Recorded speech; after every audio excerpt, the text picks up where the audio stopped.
खबर मत कराओ। हो खोल के कान सुन ला तू ये खबर, घूमे लगा पीछे तोहरा जस लभर। हमारा जवानी के लेना कोई बनाप, हमारा जवानी के लेना कोई बनाप। तो चेक करवाला। कहीं को बीन पाना चावा, कई को सांप रे बाप रे बाप। का बाप रे बाप? कहीं को बीन पाना चावा, कई को सांप रे बाप रे बाप। अच्छा तब का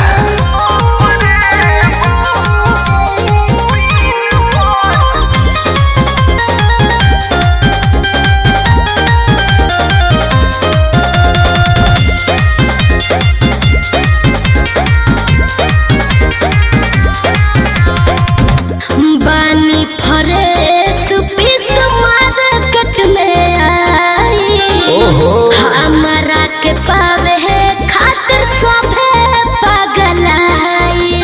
बुझाई बाबू? अरे तोहरे पे चलती बा दही डिमांड जब ले बाटे जवानी हो, पूछी न केहू जब उतरी फेस के पानी हो।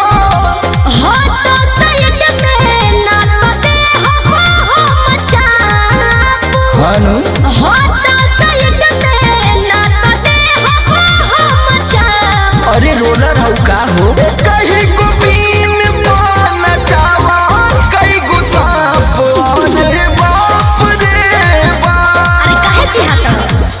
कहीं को बीन पाना चावा, कई को सांप रे बाप रे बाप। चल हटो रास्ता में से। अरे तारा बीन के असर शौकीन बना हुई।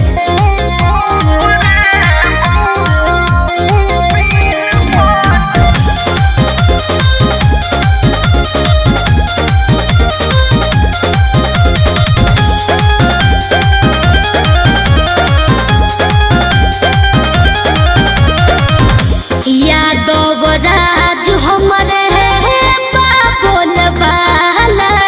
वाह होई हम चाभी जे खोल दिल के ताला।